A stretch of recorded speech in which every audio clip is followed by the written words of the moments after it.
Gloire à Dieu. Que Dieu soit loué, que Dieu vous bénisse au nom puissant et inégalable de notre merveilleux Seigneur et Sauveur Jésus-Christ. Père, nous te disons merci. Merci pour cette journée encore que tu as faite. C'est un privilège pour nous, enfants de Dieu, d'être encore debout, de pouvoir respirer, d'être en santé. Papa, nous t'exprimons notre reconnaissance, notre gratitude. Père, merci pour ce moment de partage de ta parole. Seigneur, Papa, c'est durant ce moment que tu nous instruis, que tu nous parles, que tu nous relèves, que tu nous libères, tu nous délivres de toute emprise, Seigneur, mon Dieu, mon roi. Merci d'éloigner toute confusion, toute distraction, Seigneur, Papa. Nous te faisons totalement confiance. Sois béni au nom de Jésus-Christ. Amen. Que Dieu vous bénisse, mes frères, mes sœurs, au nom puissant et inégalable de notre merveilleux Seigneur et Sauveur Jésus-Christ. Cette semaine, par la grâce de Dieu, nous allons clôturer notre petite série sur la peur, le tourment, la dépression, l'inquiétude. Il y aurait sans doute sûrement encore beaucoup de choses à dire sur ce sujet, mais en toute chose, nous nous laissons guider et diriger par Dieu. Donc, pour récapituler, les semaines antérieures, nous avons vu la peur, nous avons traité de cet argument et nous avions dit que la peur, c'est quelque chose qui ne vient pas de Dieu. La peur ne glorifie pas Dieu, tout simplement parce que quand on a peur, on limite la toute-puissance de Dieu dans nos vies. Et c'est généralement accompagné d'incrédulité et de confessions négatives. La peur représente un trait enflammé de l'adversaire. C'est un lien démoniaque qui a pour but de paralyser la personne qui lui donne accès. Nous avions parlé de Job, du prophète Élie, l'apôtre Pierre, et aujourd'hui nous allons clôturer par un passage qui se trouve en Genèse chapitre 3. Je fais la lecture dans la Bible de Louis II. Genèse chapitre 3, verset 1. Le serpent était le plus rusé de tous les animaux des champs que l'Éternel Dieu avait fait. Il dit à la femme, Dieu a-t-il réellement dit, vous ne mangerez pas de tous les arbres du jardin? La femme répondit au serpent, nous mangeons du fruit des arbres du jardin. Mais quant au fruit de l'arbre qui est au milieu du jardin, Dieu a dit, vous n'en mangerez point et vous n'y toucherez point de peur que vous ne mouriez. Alors le serpent dit à la femme, vous ne mourrez point. Mais Dieu sait que le jour où vous en mangerez, vos yeux s'ouvriront et que vous serez comme Dieu, connaissant le bien et le mal. La femme vit que l'arbre était bon à manger et agréable à la vue, et qu'il était précieux pour ouvrir l'intelligence. Elle prit de son fruit et en mangea et en donna aussi à son mari qui était auprès d'elle, et il en mangea. Les yeux de l'un et de l'autre s'ouvrirent, ils connurent qu'ils étaient nus, et ayant cousu des feuilles de figuier, ils s'en firent des ceintures. Alors ils entendirent la voix de l'Éternel Dieu qui parcourait le jardin vers le soir, et l'homme et la femme se cachèrent loin de la face de l'Éternel Dieu au milieu des arbres du jardin. Mais l'Éternel Dieu appela l'homme et lui dit, où es-tu? Il répondit, j'ai entendu ta voix dans le jardin et j'ai eu peur, parce que je suis nu, je me suis caché. Genèse 3, du verset 1 jusqu'au verset 10. Le passage que nous venons de lire nous parle d'une conversation. Une conversation entre le diable, représenté ici par le serpent. La Bible dit l'animal le plus rusé, c'est-à-dire l'animal le plus malin, parce qu'il faut que nous sachions que la ruse, c'est une tromperie. La ruse, c'est une feinte, c'est une malice, c'est un stratagème entre le serpent et la femme Ève. Et cette conversation, tout au long de la conversation, on voit comment le diable entre en contact avec la femme et introduit le doute. Dieu a-t-il réellement dit? Satan savait très bien que Dieu l'avait dit, mais comme c'est un fin stratège, il introduit la conversation avec le doute. Frères, réalisons que quand Satan veut nous inciter à pécher, il commence par s'aimer dans nos pensées, dans nos intelligences, ce qu'on appelle la confusion. Le doute à propos de ce que la parole de Dieu dit. à propos de ce que Dieu dit.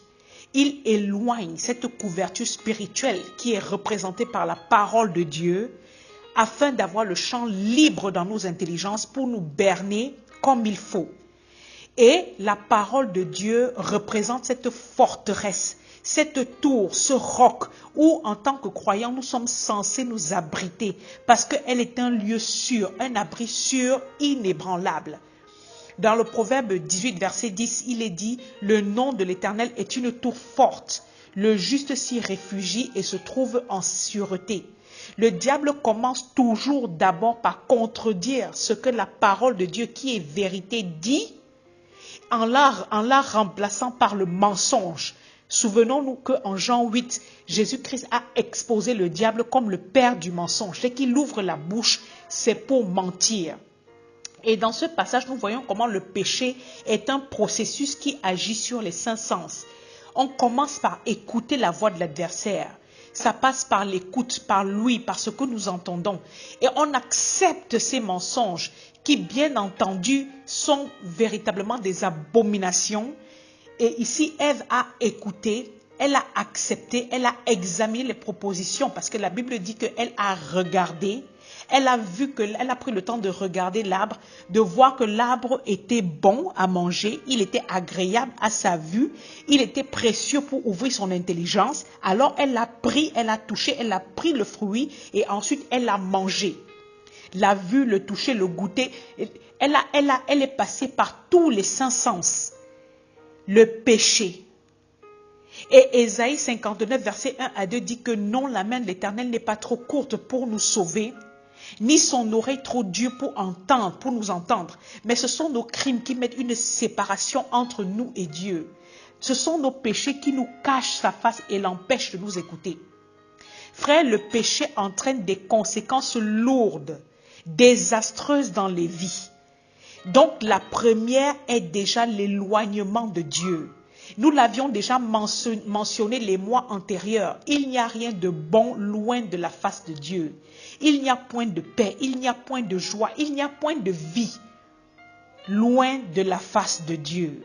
Le péché ouvre la porte à une bagatelle de choses négatives en commençant par la honte, en commençant par l'opprobre, la souillure.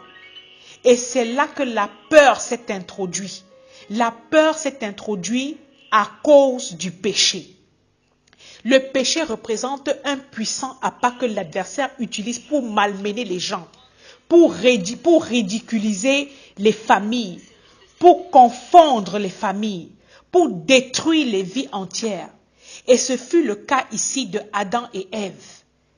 Ce fut le cas de l'humanité profonde, tout entière. Le péché introduit par une conversation, par une séduction, a commencé par la tentation, par une voix qui était celle de l'adversaire, qui a conduit à la désobéissance et assurément a mené à la peur, à la mort. Premièrement, la mort spirituelle et ensuite la mort physique. Souvenons-nous que Romains 6, verset 23 dit que le salaire du péché, c'est la mort. Mais le don gratuit de Dieu, c'est la vie éternelle en Jésus-Christ notre Seigneur. Le péché représente ce puissant joug qui entraîne beaucoup de conséquences comme nous l'avions vu plus haut. La honte, le remords, le dénigrement, la confusion, la descente dans la dépression pour certains, la peur. La peur. La peur s'introduit quand tu as commencé à écouter, quand tu as commencé à prendre en considération une autre voix, qui est celle du Dieu Tout-Puissant, qui est celle du Dieu merveilleux, Père de notre merveilleux Seigneur et Sauveur Jésus-Christ, qui t'incite à commettre des choses infâmes, à penser des choses infâmes. Certains péchés rentrent dans la vie de certaines personnes au travers de la peur et créent un malaise constant. Place les gens toujours sur le qui-vive. On est contraint de se camoufler comme ce fut le cas de Adam et Ève ici. De se cacher derrière des feuilles de figuier. Derrière quoi est-ce que tu te caches, mon frère, ma sœur? Il place les gens dans des prisons. Nous l'avions déjà vu, il existe plusieurs types de prisons. Des prisons physiques et des prisons psychologiques ou encore spirituelles. Et à mon sens, les prisons spirituelles, psychologiques sont les plus dangereuses parce que libres de nos mouvements, on peut aller où on veut, mais on est sans joie. On n'est pas libre dans l'esprit, libre dans la tête, toujours en train de cogiter. Voilà pourquoi l'apôtre Paul disait en Éphésiens 4, 27, ne donnez pas accès au diable. Jésus-Christ l'a dit en Jean 10, le diable ne sait conjuguer que 3 verbes, dérober, et égorger et détruire. Il dérobe la parole de Dieu en toi. Il dérobe d'abord la parole de Dieu, qui est cette assurance que tu as, qui est ce bouclier, qui est cette protection, qui est cette arme contre ces traits enflammés. Voilà pourquoi il est important de faire attention, de ne pas laisser libre cours à nos intelligences, à penser et à examiner n'importe quelle proposition qui s'offre à nous. La tentation démoniaque à laquelle tu cèdes dans ton intelligence, dans ta pensée, que tu continues de ruminer, ouvre ce large espace à l'adversaire et t'éloigne de plus en plus de la vérité, de la droiture, du bon chemin, te conduisant sûrement peu à peu vers la perdition. Tu tombes, tu réalises ton dégât, tu as honte, tu as mal, tu es rempli de remords, tu commences à culpabiliser, tu te sens mal et des fois même sale. Tu cherches à te cacher ou du moins tu cherches à cacher ton dégât. Tu as beau te repentir, mais cette chaîne est là, elle continue de te retenir captif. Elle est représentée par la voix du diable, par les mensonges qui t'acculent, te mettent dans le tourment jour après jour. La parole de Dieu dans l'Apocalypse compare le tourment à la piqûre du scorpion, qui est d'une extrême brûlure. Ça te tourmente jour et nuit. Jour et nuit, tu penses, tu y repenses à ton péché et tu es dans la peur constante. Un sentiment puissant qui te harcèle, qui t'assiège. Tu es une mauvaise personne. Regarde comment tu es sale. Qui peut écouter tes prières? Tu n'es qu'un pécheur. Qui peut encore te regarder? Dès que tu fermes les yeux, ce péché est là. Il te culpabilise. Tu ne vas jamais t'en sortir. Tu portes ce fardeau psychologique dans ta vie. Et tu as peur d'un éventuel châtiment sur ta vie, sur ta santé, sur la vie de tes enfants, sur ton foyer, sur ton travail. Les chaînes du péché te lient et te maintiennent dans la peur constante. Ça t'entraîne une fatigue. Tu es tout le temps fatigué parce que tu es assiégé, la peur. Et bien aimé, je m'arrête encore sur ce détail pour dire qu'il y a des péchés. Il existe une catégorie de péchés qu'une fois introduits par une personne dans des familles, ne s'arrête pas à ruiner la vie de celui par lequel il est entré, mais s'irradie sur tous les autres membres de la famille. Et là, il faut une grâce particulière, il faut une faveur particulière de la part de Dieu pour stopper véritablement ce péché auprès des familles. Voilà pourquoi Jérémie 31, verset 29 dit que les pères ont mangé les raisins verts et ce sont les dents des enfants qui ont été agacées. Souvent, les péchés qu'on continue dans les générations, dans les familles, proviennent des choses qui ont été faites par nos ancêtres. Voilà pourquoi il est bon de briser les liens, de couper les liens. Sinon, on se retrouve dans les mêmes tentations, dans les mêmes péchés. Mais aujourd'hui, pour conclure à ce problème, à ce lien démoniaque, à ce trait enflammé représenté par la peur, aujourd'hui, parlant du péché, je viens te dire à toi qui m'écoutes aujourd'hui, quel qu'en soit ton péché, quel qu'en soit le tort que tu as pu commettre dans le passé qui te hante, qui continue de t'éloigner de la face de Dieu, de sa parole, qui te procure toujours ce sentiment de peur. Aujourd'hui, si tu prends la décision, si tu le veux, si tu le désires ardemment, Dieu t'en libère.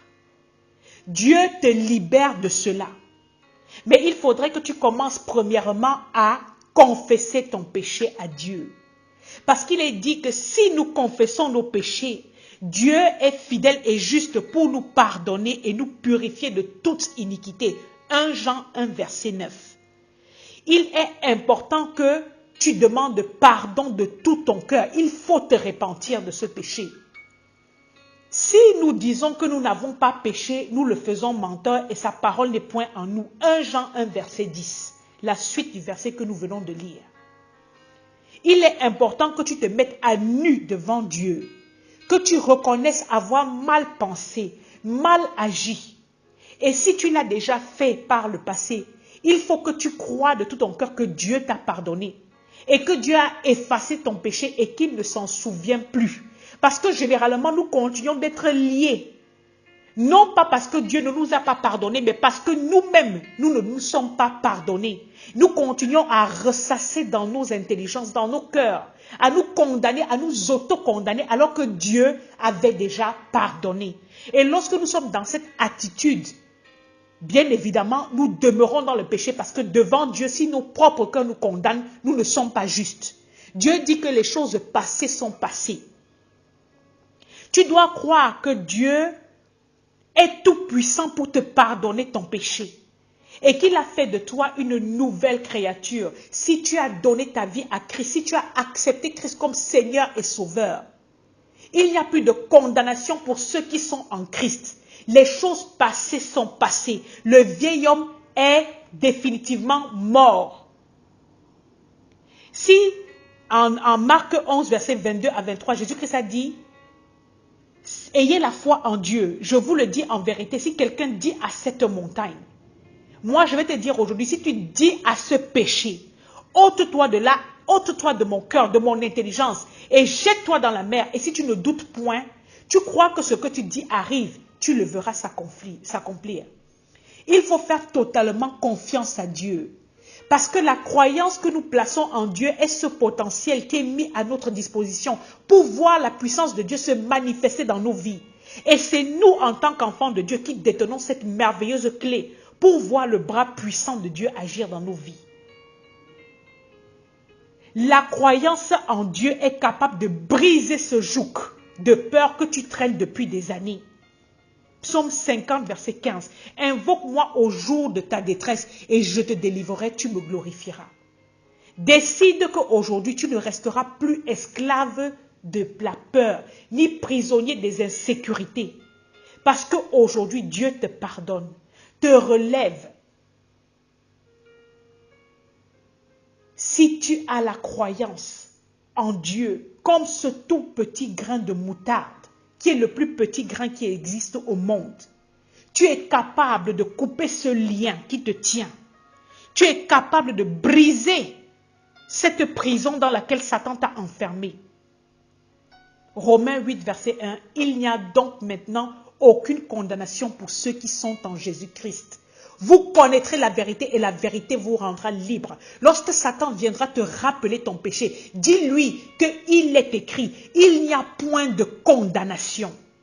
Il n'y a point de culpabilité pour ceux qui sont en Jésus-Christ. Je suis une nouvelle créature. Une autre chose encore à faire, c'est avoir une vie de prière constante, une relation avec Dieu. C'est pourquoi je vous dis, tout ce que vous demanderez en priant, croyez que vous l'avez reçu et vous le verrez s'accomplir. Marc 11, 24. La prière fervente du juste, faite avec humilité, est une grande efficacité. Elle bouge le bras puissant de Dieu.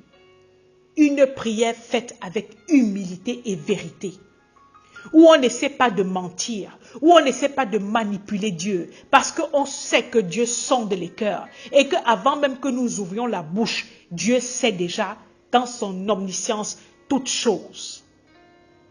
Parce que bien souvent, malheureusement, beaucoup de gens recherchent la délivrance pour ensuite retourner à leur vomissure, oubliant que la délivrance est d'abord recherchée parce qu'on désire marcher en nouveauté de vie selon Dieu. Nous avons un exemple de deux personnages dans la Bible se trouvant dans Acte 16, Paul et Silas, qui du fond de leur cachot, qui derrière leur barreau, bien qu'ayant été bastonnés comme il faut, ils étaient incarcérés pour n'avoir rien fait de mal, juste parce qu'ils prêchaient l'évangile. Ils n'ont pas cédé à la panique, ils n'ont pas cédé à la peur, ni au remords, mais ils ont commencé à chanter des louanges à Dieu. et la puissance de l'adoration, de la louange. Les chaînes se sont brisées et les portes sont ouvertes. Et il y eut également des conversions. Si toi aussi tu as eu mal dans le passé, des plaies que tu as reçues à cause des coups que tu as endurés, ton cœur est lourd, ou alors tu continues de culpabiliser, tu es rempli de remords, tu te retrouves au fond de cette prison spirituelle, émotionnelle. Aujourd'hui, décide de faire comme Paul et Silas. Mets ta croyance en Dieu. Tourne tes regards vers lui. Tourne tes regards vers la parole de Dieu. Commence à chanter, à prier. Crois que Dieu est grand et qu'il est fidèle, qu'il t'aime de tout son cœur, d'un amour inconditionnel. Lui aussi, il est capable de faire tomber tes chaînes, de briser ces liens qui t'oppressent. De même, il a fait tomber les portes physiques de cette prison. De même, Dieu est tout puissant et capable pour ébranler, faire tomber les chaînes qui te retiennent captif, te redonnant paix et joie, calme dans ton cœur. Crois, mon frère, ma soeur, en l'amour parfait et inconditionnel de Dieu. La crainte n'est pas dans l'amour, mais l'amour parfait bannit la crainte, car la crainte suppose un châtiment. Et celui qui craint n'est pas parfait dans l'amour. 1 Jean 4, verset 18. Parce que qui parle de peur parle de châtiment. Un enfant de Dieu a reçu le pardon. Il n'y a plus aucune condamnation pour ceux qui sont en Jésus-Christ. Un enfant de Dieu marche en communion avec Dieu.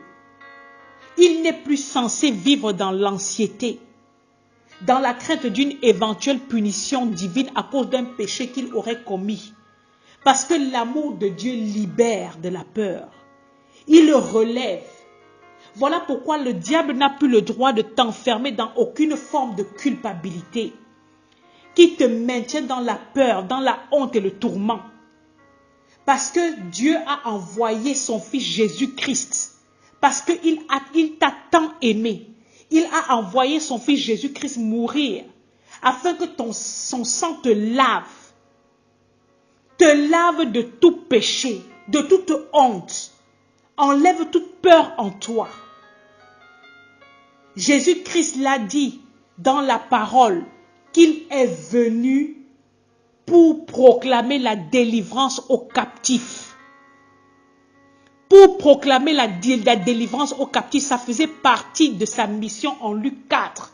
Vous pouvez lire Luc 4 du verset 14 au verset 22, où Jésus-Christ entre dans le temple, dans la synagogue, et il énonce sa mission. Il commence par dire, la première des choses, c'est annoncer la bonne nouvelle. À la base de toute chose, la parole de Dieu d'abord. Au commencement, Dieu. Dieu au commencement, la parole de Dieu. Ensuite, il dit, il est venu prêcher l'évangile aux pauvres et aux indigents, aux affligés, aux humbles. Il est venu guérir les meurtris, les opprimés, ouvrir les yeux spirituels aux personnes aveuglées, proclamer le jour de la vraie liberté et du salut, la délivrance de l'empire de Satan, du péché, de la crainte, de la culpabilité. Voilà la mission de Christ. Proclamer aux captifs la délivrance. Décide aujourd'hui de mettre ta vie en règle et crois que Christ t'a délivré de cette prison. Prison mentale qui continue de t'apeurer, de te maintenir dans les filets de la peur. Vous connaîtrez la vérité et la vérité vous rendra libre. Il n'y a plus aucune condamnation, aucune culpabilité pour ceux qui sont en Christ. Voici, je fais toutes choses nouvelles, toutes choses anciennes sont passées. Nouvelle créature. Que Dieu vous bénisse. Que Dieu vous fasse grâce. Au nom tout-puissant et inégalable de notre merveilleux Seigneur et Sauveur Jésus-Christ. Amen.